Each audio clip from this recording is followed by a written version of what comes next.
She Magazine, sharing and empowering. Pemirsa, saya Vina Muptadi dari negara bagian Virginia. Senang banget karena hari ini sangat spesial. Karena hari ini adalah She Magazine spesial Hari Ibu. Makanya saya udah ditemenin sama ibu-ibu di sekitar saya. Oh ya, sebelumnya ingin sampaikan juga ke pemirsa di rumah bahwa kita semua sudah fully vaccinated. Bahkan sebagian sudah menerima booster ya. Alright, so Dia apa kabar? Baik. Oke, ini Siska. Ya, baik juga. Dan Agnes, how are you? Good. Pita. Nah, Pita ini seorang psikolog. Nanti kita tanya-tanya sama Pita. Tapi saya pengen tanya dulu ke teman-teman nih. Mereka semua adalah ibu diaspora Indonesia di Amerika Serikat. Ada yang udah lama tinggal di sini, ada yang baru tinggal di sini.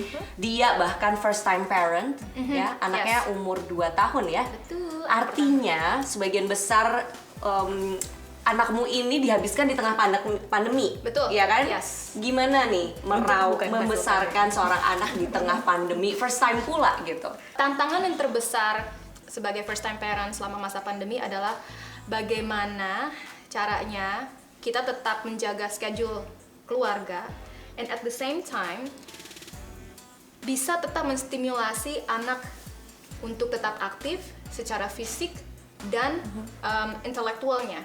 Itu susah banget karena ya sebagai orang dewasa kita punya pekerjaan, kita punya chores apa segala macam, ya burned out ya kan. Dan anak ini ya mereka tetap butuh nurturing selama selama 1 hari penuh. Biasanya mereka sekolah, mereka ada kegiatan segala macam. Nah, itu memutar otak untuk caranya seperti itu tuh susah sekali. Dan to be present is very very hard. Dengan adanya kita burn out, stress, otomatis kan kita juga sebagai orang tua perlu me time ya. Iya, betul. Dan sebagai first time parent itu ya again mungkin anak pada saat itu umurnya masih 1 tahun, dia belum ngerti lah ya, misalnya mama mau main apa segala macam enggak.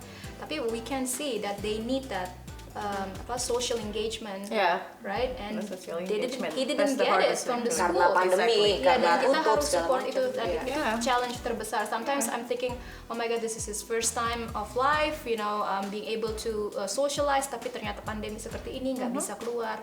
Itu sih tantangan terbesarnya. To keep him stimulated.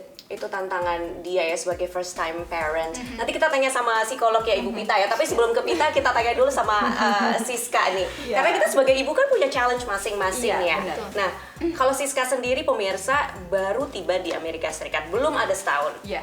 Pindah ke sini di tengah pandemi, artinya banyak sekali adaptasi. Belum lagi anak 2 ya kan. Apa yang paling surprising? Surprise buat saya sebenarnya sih pindah dari Asia ke sini itu ya surprise banget ya buat saya karena seasonnya. Terus yang paling inti sebenarnya itu setir mobil. Oh ya, tell me about it. Ya, karena di Asia kan kita nyetirnya di posisi sebelah kanan ya. Once aku arrive di sini ya setirnya harus sebelah kiri, dan aku even juga suami juga dari luar. Tapi kalau kita pulang kampung, aku nggak pernah nyetir gitu loh, nyetir sebelah kiri kan, selalu pasti suami yang nyetir. Tapi karena kita di sini, otomatis aku yang harus mengantar anak, jemput anak, pokoknya segala macam antar ekstra aktivitinya mereka pasti aku yang antar. Jadi aku agak sedikit yang pressure buat aku.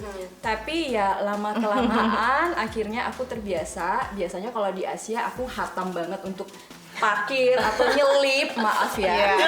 Karena harus buru-buru ya kan. Iya, tapi di sini harus mengikuti rambu-rambu yang ada, which is itu benar-benar yang maksudnya sih tetap ngikutin ya. Iya, cuma di sini lebih yang kayak maksimumnya harus berapa kecepatan gitu ya. Jadi benar-benar yang aku harus ikutin banget. Jadi ya tapi sekarang udah oke. Tadi adalah challenge-nya adalah beradaptasi. That's right. Nah, kalau Agnes sendiri malah beda ya kan, baru pindah di Amerika, udah harus pindah lagi tahun depan ke Asia. Nah, Balik ini lagi. how are you going to, gimana ya, kan kalau punya anak itu juga kan susah juga ya untuk adaptasi dari satu negara ke negara lain. How do you prepare your family? It's very good question actually.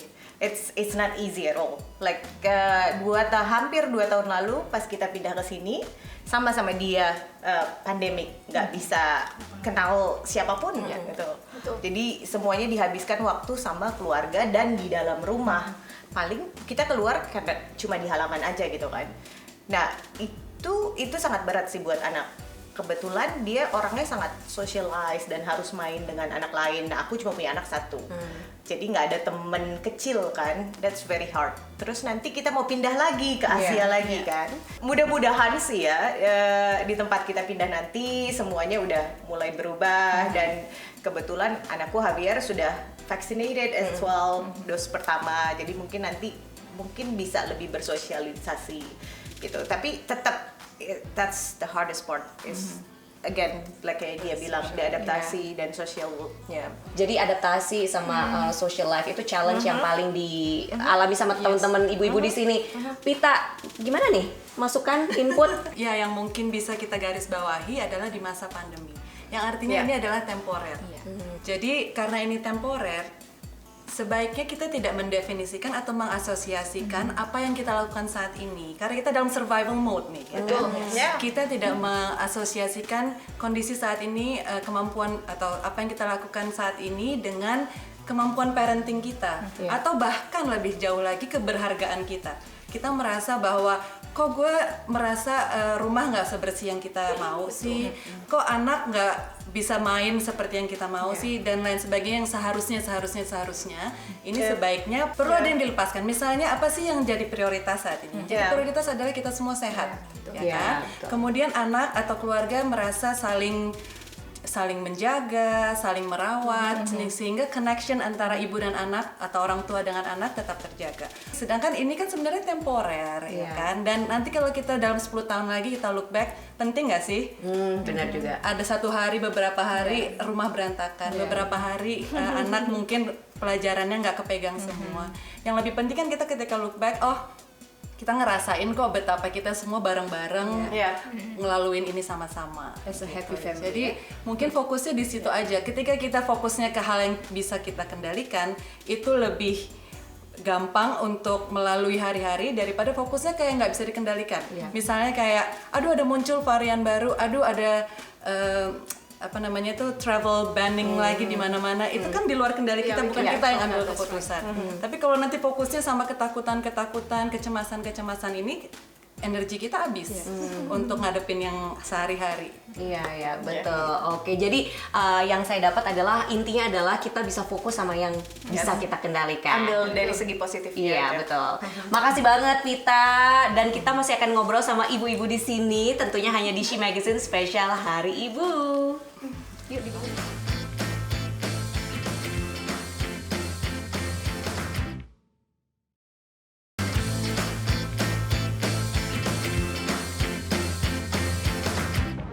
She Magazine sharing and empowering. Masih ngobrol-ngobrol seputar Hari Ibu. Pemirsa, saya masih bersama dua ibu yang spesial ini. Ada Dia dan juga Pita. Ini yang menarik ya. Ibu-ibu di diaspora Indonesia di Amerika ini banyak memakai topi yang beda-beda ya kan. Ibu juga. Terus misalnya istri. Terus mungkin volunteer di tempat lain. Nah, Dia ini spesial juga karena sekarang sebagai mahasiswi. Betul. Dan punya putra usia 2 tahun. Nah, itu gimana tuh cara kamu membagi waktu antara berbagai kesibukan kayak gini? Jadi ya namanya kita tinggal di negeri Paman Sam ini, semuanya serba mandiri ya, beda sekali dengan kehidupan kita di Indonesia. Dan di sini tentunya yang sangat amat diandalkan adalah support dari pasangan.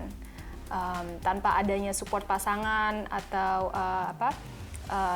equality in the family, it's impossible to manage. Bakal susah sekali memanage keluarga.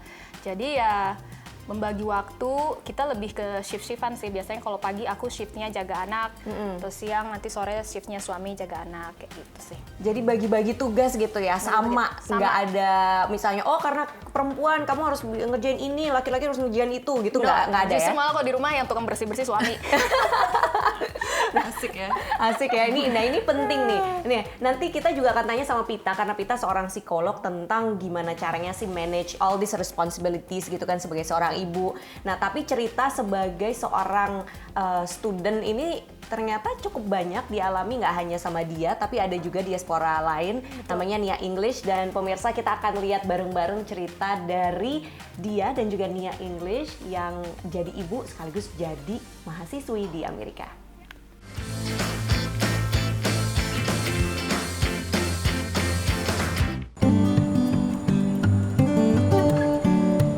2021 menjadi tahun yang spesial bagi Nia English, diaspora Indonesia di Gaithersburg, Maryland.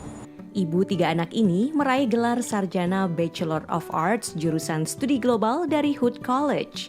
Perempuan 43 tahun ini bahkan lulus dengan predikat cum laude. Saya suka belajar, nomor 1. Jadi meskipun sudah tua, saya selalu suka belajar. Kedua, untuk mengasah kembali dan stay up to date lah. Kuliah tatap muka dan online dijalaninya di kampus yang kebanyakan mahasiswanya berusia 20 tahun lebih muda. My experience, and I think my colleagues working with non-traditional students, is that they bring a much needed sense of purpose to the classroom that affects the younger students. And I know my meetings with Nia, she knows what she wants. Sebelum lulus, perempuan yang mempelajari studi gender ini memenangkan dana hibah $10.000 atau lebih dari 140 juta rupiah yang digunakannya untuk mendirikan kios cuci kiloan di Depok yang dikelola komunitas transpuan. Prestasinya yang cemerlang tak lepas dari dukungan keluarga, terutama ketiga anaknya yang sudah mandiri sejak kecil, sehingga Nia bisa fokus belajar. Jadi sebenarnya yang paling penting adalah strong will dan time management. Dan tentunya mendelegasikan tugas-tugas ke anak-anak. Jadi kita juga sekalian mengajarkan ke anak-anak pulang sekolah harus ini, harus ini, harus ini. Jadi yang beneficial itu bukan untuk saya saja. Dukungan keluarga juga menjadi faktor penting dalam perjalanan akademis Dia Halma, diaspora Indonesia di Bethesda, Maryland.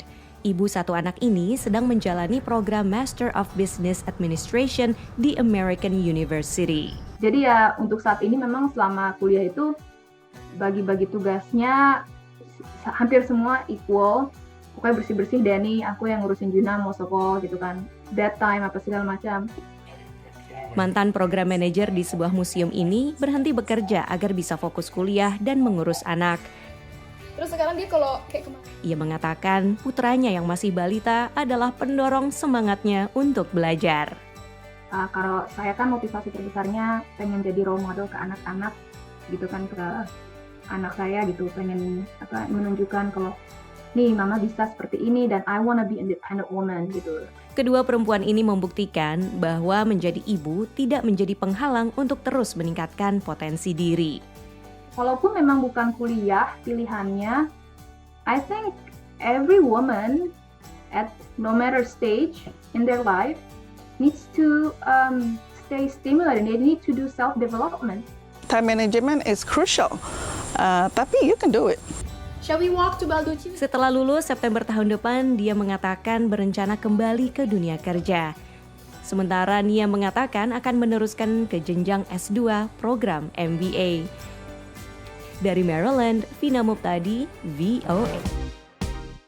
Dan sekarang aku mau nanya sama Pita sebagai seorang psikolog gitu, yang dilakukan sama aku sendiri gitu, sama dia, sama Nia gitu dengan memakai berbagai topi. Ini kadang-kadang kan kita juga stres dong. Itu gimana ya cara handle all these responsibilities dan supaya mental health juga tetap terjaga? Tadi yang aku pikir yang kalian udah omongin itu udah bener banget sebenarnya, yang kamu bilang ada poin bahwa turunkan standar, nggak usah mau berharap semuanya sempurna.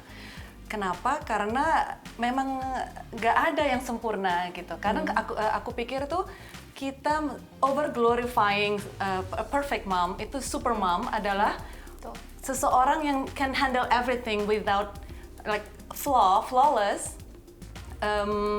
Ya itu yang kita bilang bahwa itulah yang super mom. Padahal sebenarnya super mom itu mungkin juga sebenarnya dalamnya susah gitu kan.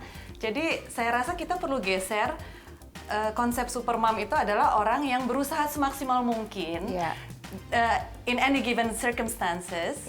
Dan kemudian juga tadi poin yang dari dia bagus banget. Kita juga butuh loh orang lain untuk support kita. Kita butuh partner, kita butuh support system kita. Kalau misalnya kayak gini-gini kita bisa cerita, kita bisa saling bantu. Nah, jadi kan kita bilang, kita ada saying bahwa it takes a village. That's right. Ya kan, to raise A family. To raise the family. Betul. Ya, dan juga untuk support kita ketika kita tumbuh dewasa, bukan berarti kita nggak butuh support system lagi, kita nggak butuh village kita. Jadi kita harus cukup humble juga untuk bilang bahwa kita butuh bantuan. Wah, luar biasa banget nasihat dari kita. Semoga kita bisa saling mendukung ya, mom helping mom, women support women gitu kan. Dan semoga pemirsa She di rumah juga bisa memiliki support system yang mendukung peran apapun yang dijalankan. Thank you so much for sharing. Nanti kita akan ngumpul-ngumpul lagi di segmen berikutnya. Jadi tetap di She Magazine.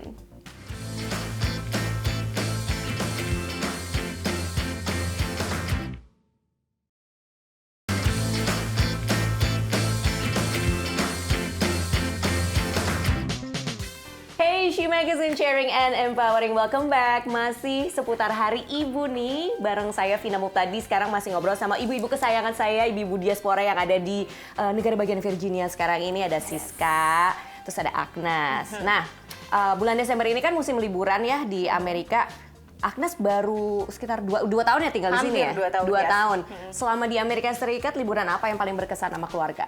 Yang paling berkesan itu yang terakhir. Kita kemana? road trip dari sini, dari Virginia, kita ke Philadelphia, ke NYC, baru ke upstate New York. Nice. Nah, berkesannya adalah selain bertiga, jadi sama suami sama anak, itu juga sama mama aku. Oh, di sini lagi Kebetulan mengunjungi. lagi di sini, yes. Oke. It's been like almost 2 years as well kan, nggak ketemu kan. Oh, karena pandemi, jadi Karena baru pandemi, ketemu sama ibu di Amerika. Ya, Oke. terus dia kesini kita langsung road trip. Jadi ini sangat berkesan karena Javier dapat banyak yang dilakuin juga. Plus pertama kali nyokap juga ikut road trip sama kita kan. Dan pertama kali nyokap ikut, mamaku tuh ikut road trip sampai sejauh itu gitu kan. Kepikiran tadinya mungkin akan agak susah, tapi ternyata it was really fun gitu. Dia pertama kali juga ke NYC, so she saw a lot of things juga. Sangat berkesan lah. Berarti ini juga tahun pertama kalinya mungkin ngerayain Hari Ibu bareng ibu di Amerika? Yes, betul, pertama kalinya. Ini 2 ibu ini pindah ke Amerika di tengah pandemi virus corona. Nah, bicara soal pandemi ini juga kan masih membayangi ya. Terus gimana nih, ada nggak sih rencana liburan atau mungkin justru punya rencana tapi jadinya berantakan? Gimana sis?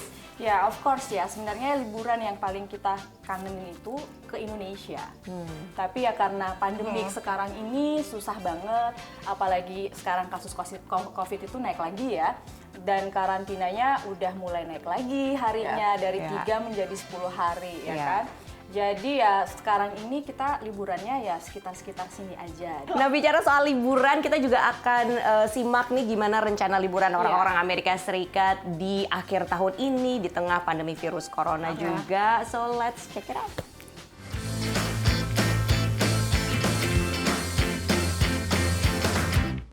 Setelah hampir 2 tahun tidak mengunjungi Indonesia, Riko sudah tak sabar untuk bertemu keluarganya di tanah air. Tahun lalu tuh ayah saya meninggal, bukan karena COVID tapi emang ya udah waktunya aja. Jadi waktu dia meninggal saya nggak ada di sana, saya nggak bisa ke sana, dan saya belum ketemu keluarga saya juga semenjak kejadian itu.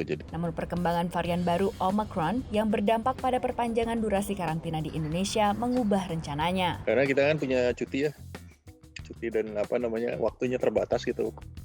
Jadi kalau karantinanya udah 7-10 hari udah deh, ntar aja. Rencananya pulang nengok keluarga malahan ngeliatin dinding kan. Pertama waktu, kedua dari segi ongkos juga pasti naik 2-3 kali lipat. Menghimpun data quarantinehotelsjakarta.com, paket karantina 10 hari berkisar antara 3,4 juta hingga 21,7 juta rupiah. Harga ini naik sekitar 60% dibanding ketika masa karantina 5 hari. Eva yang sebelumnya batal pulang ke Indonesia karena perbakan virus Delta, kini tertahan varian Omicron. Aturan karantina yang diperpanjang juga membuat ia berpikir ulang untuk kembali ke Indonesia. Soalnya kalau menurut saya, kalau misalnya memang kita udah ada symptoms gitu ya, at least I would say maximum 5 days gitu kita sudah merasakan gitu loh. Tapi ini kenapa dibikinnya kok ekstrim banget gitu loh. Survei Morning Consult awal Oktober lalu menunjukkan 1 dari 3 pelaku perjalanan internasional akan membatalkan perjalanan mereka jika aturan karantina diperketat. Data Pusat Pengendalian dan Pencegahan Penyakit AS atau CDC menunjukkan mayoritas peningkatan kasus di Amerika saat ini masih disebabkan oleh varian Delta. meski varian Omicron telah ditemukan di sedikitnya 21 negara bagian di AS. Dari Alexandria, Virginia Gunawan, dan tim VOA. Tapi sekarang nih Hari Ibu, aku pengen nanya ini, mungkin ke dia dulu. Menurutmu apa refleksi di Hari Ibu ini? Jadi seorang ibu itu adalah peran yang bisa dilakukan sama siapa saja dan adalah peran yang tidak mudah dilakukan. Seringkali masyarakat ya menganggap kalau udah jadi ibu berarti ya sudahlah, perannya nggak eksis lagi. Padahal jadi ibu itu lebih dari full time job. 24 hour ya? Yes, lebih dari full time job, dan responsibility-nya, tanggung jawab itu sangat besar. Dan saya salut sama semua ibu yang ada di dunia yang bisa membesarkan anak lebih dari satu. Dan especially orang tua itu yang bisa membesarkan anak sebagai single parent. Luar biasa, setuju banget. Kalau Siska jauh-jauhan nih sama ibu di Indonesia, apa yang paling dikangenin sama ibu? Banyak ya, kangen masakannya of course ya.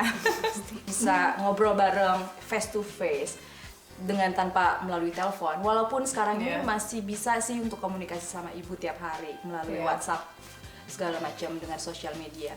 Tapi ya lebih baik face to face. Dan juga yang terpenting sih sebenarnya kangen sama bawelnya ya. Kalau Agnes ini, wah lagi seneng nih, ada ibu di Amerika. Rencananya mau ngapain aja di Hari Ibu? Biasanya kita akan makan. Pastinya akan makanannya carinya Asia. Pedes ya, Iya, betul. Sama nasi. Harus nasi. Lalu apa ya? Mungkin terserah, basically kayak mungkin dia mau shopping atau dia mau cari sesuatu, kita ikutin aja. Pokoknya ini membuat hari terbesar. Ia merasa spesial. Tapi yang bisa merayakan Hari Ibu, apakah hanya ibu, Pit? Gimana menurutmu? Enggak dong ya, semua yang mengambil peran ibu yang berarti nurturing, caring, loving itu juga patut dan bisa merayakan Hari Ibu ini dong ya.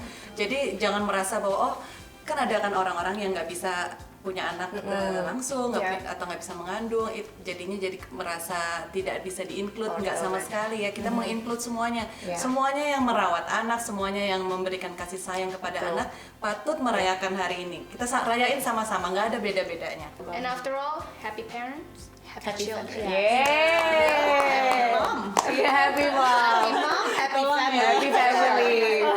Good closing banget tuh, good closing statement. Thank you so much ladies for being here. Happy Mother's Day to all of us.